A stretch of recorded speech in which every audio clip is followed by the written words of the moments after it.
राजनीति वो सिर्फ नारों और भाषणों का खेल नहीं है। असली कहानी तो आंकड़ों में छिपी होती है। तो चलिए आज हम हिमाचल प्रदेश के करसोग विधानसभा क्षेत्र की गहराई में उतरते हैं। डेटा के चश्मे से देखेंगे कि वहां की जमीनी हकीकत क्या है और कैसे एक बेहतर शासन का खाका तैयार किया जा सकता है। ये है करसोग विधानसभा क्षेत्र नंबर 26, जो हिमाचल के मंडी जिले में पड़ता है। ये एक अनुसूचित जाति के लिए आरक्षित सीट है। इसका मतलब यह है कि यहाँ की राजनीति, यहाँ के सामाजिक समीकरण और विकास की उम्मीदों को एक खास नजरिए से देखने की जरूरत है। अपने इस सफर में हम 5 पड़ावों से गुजरेंगे।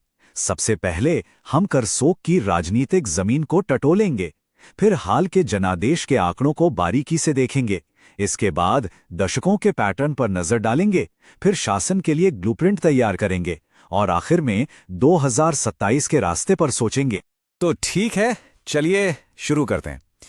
देखिए, किसी भी इलाके को समझने के लिए सबसे पहले वहां के लोगों को और वहां की चुनावी नब्ज को पकड़ना जरूरी होता है। तो सवाल यह है कि करसोग की राजनीतिक मिट्टी आखिर है कैसी। 78.54%। सोचिए, ये कोई छोटा मोटा नंबर नहीं है। ये करसोग का वोटर टर्नआउट था 2022 के चुनाव में।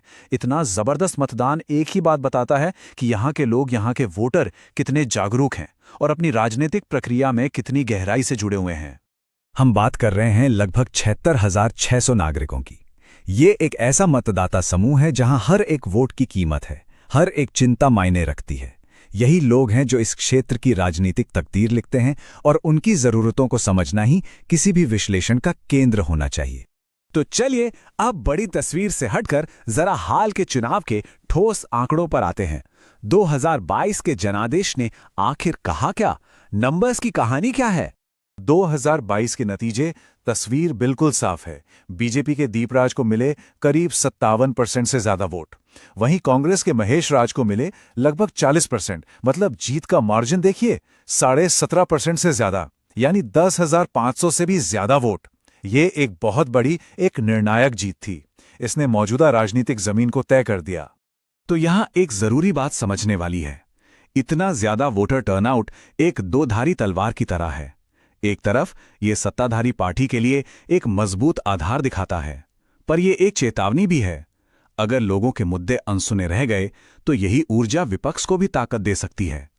असली रणनीति खेल यहीं छिपा है। चलिए अब जरा नजर को और चौड़ा करते हैं। 1993 से 2022 तक, मतलब 7 चुनावों के ट्रेंड्स को देखते हैं।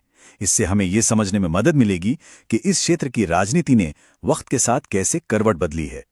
अब जरा इस टाइमलाइन पर नजर डालिए। ये करसोग के चुनावी इतिहास की कहानी कहती है और ये कहानी बड़ी दिलचस्प है। कांग्रेस, फिर हिमाचल विकास कांग्रेस, बीच में एक निर्दलीय भी और फिर बीजेपी। मतलब साफ है, ये सीट किसी एक पार्टी की बपौती नहीं रही है। लेकिन 2017 और फिर 2022 में बीजेपी की लगातार 2 जीत ये एक नए पैटर्न की तरफ बहुत साफ इशारा कर रही हैं। और ये आंकड़े ये बदलते राजनीतिक समीकरण की पूरी कहानी कह देते हैं। 2012 में कांग्रेस 40% से ज्यादा वोट लेकर जीती थी। 2017 में बीजेपी ने करीब 43% वोट के साथ वापसी की और फिर 2022 में बीजेपी का वोट शेयर उछलकर 57% से भी ऊपर चला गया, जबकि कांग्रेस का वोट बैंक वही 40% के आसपास टिका रहा।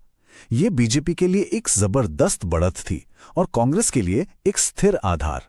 ये ग्राफ उसी कहानी को और भी ज्यादा साफ कर देता है। देखिए कि कैसे 2012 के बाद से बीजेपी के वोट शेयर में लगातार और जबरदस्त बढ़ोतरी हुई है। ये कोई मामूली उतार चढ़ाव नहीं है, ये एक बड़ा राजनीतिक बदलाव है जिसे समझना बहुत जरूरी है। लेकिन इस कहानी का एक दूसरा पहलू भी है जिसे नजरअंदाज नहीं किया जा सकता। बीजेपी की इस शानदार बढ़त के बावजूद कांग्रेस ने लगातार करीब 40% का एक मजबूत, एक टिकाऊ वोट शेयर बनाए रखा है। इसका मतलब यह है कि एक बड़ा और वफादार विपक्षी खेमा हमेशा मैदान में मौजूद रहता है और ये सत्ताधारी दल के लिए एक स्थायी चुनौती है। तो इन सब आंकड़ों का आखिर मतलब क्या है? सिर्फ विश्लेषण करना काफी नहीं होता। अब सवाल यह है कि इस विश्लेषण को एक कारगर रणनीति में कैसे बदला जाए। हम डेटा से जमीनी कार्रवाई तक का सफर कैसे तय कर सकते हैं? किसी भी रणनीति का पहला कदम होता है खुद का सही आकलन। बीजेपी की ताकत साफ दिखती है। 57% वोट का मजबूत जनादेश, एक संगठित कैडर और 2017 से लगातार जीत। पर कमजोरियों पर भी नजर रखनी होगी, जैसे स्थानीय सत्ता विरोधी लहर का खतरा, पहली बार के विधायक जिनका ट्रैक रिकॉर्ड अभी सीमित है, और शायद सबसे बड़ा खतरा आत्मसंतुष्टि का। और जानते हैं, यहीं पर हमें एक बहुत बुनियादी सिद्धांत को याद करना पड़ता है। लोगों से बात करना, उनकी जरूरतों को समझना, ये हमारे संवैधानिक ढांचे की आत्मा है। यही वो चीज है जो पक्का करती है कि शासन सम्मान और सबकी भागीदारी पर टिका हो। आखिर राजनीति सिर्फ जीतने का नाम तो नहीं है, ये सेवा करने का एक जरिया है। अब वोटर्स के मुद्दों को समझने के लिए उन्हें बांटना जरूरी है, जैसे बुनियादी ढांचा, सड़क, पानी, आर्थिक मुद्दे, खेती, रोजगार, और सामाजिक जरूरतें, स्वास्थ्य, शिक्षा।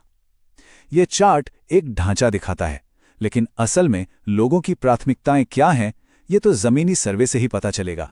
और इस समझ के आधार पर एक साफ एक्शन लेने लायक प्लान बनाया जा सकता है।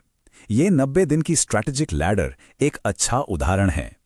पहले 30 दिन वोटर्स और उनकी शिकायतों का नक्शा तैयार करें।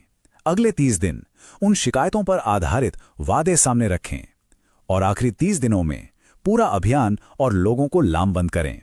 ये जटिल रणनीति को एक आसान, समय पर आधारित योजना में बदल देता है। लेकिन एक मिनट, इस पूरी प्रक्रिया में एक और बहुत जरूरी बात है जिसका ध्यान रखना ही होगा।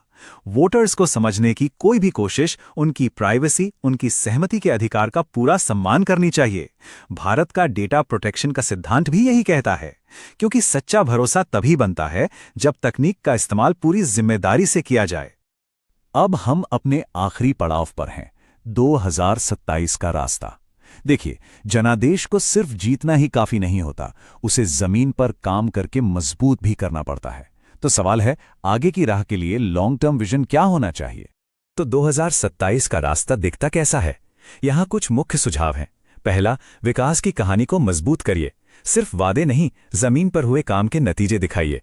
दूसरा, छोटे छोटे स्थानीय कामों का प्रचार करिए, क्योंकि यही चीजें लोगों की जिंदगी को सीधे तौर पर छूती हैं। सामुदायिक नेताओं को कार्यक्रमों में जोड़िए, विधायक की पब्लिक में मौजूदगी बढ़ाइए और लोगों की सबसे बड़ी शिकायतों पर तुरंत एक्शन लीजिए। और हाँ, डिजिटल दुनिया का पूरा फायदा उठाइए। जब 93% युवा इंटरनेट इस्तेमाल कर रहे हैं, तो ये बातचीत का एक बहुत शक्तिशाली जरिया है। और ये सब हमें एक आखिरी और सबसे गहरे सवाल पर ले आता है। एक जनादेश का, एक मैंडेट का असली मकसद क्या है? क्या ये सिर्फ एक चुनाव जीतना है, या फिर उस जीत को एक ऐसे शासन में बदलना है जो सच में लोगों की सेवा करे? ये वो सवाल है जिसका जवाब हर चुने हुए नेता को खोजना चाहिए। शासन के इसी उद्देश्य को हकीकत में बदलने के लिए एक जन केंद्र दृष्टिकोण और सही रणनीति की जरूरत होती है। यदि आप ऐसा नेतृत्व देना चाहते हैं और अपने निर्वाचन क्षेत्र का उत्थान करना चाहते हैं, तो blueprintstrategies.ai से mgr@blueprintstrategies.ai पर संपर्क करें या 08042041602 पर कॉल करें। राजनीति से परे उद्देश्य।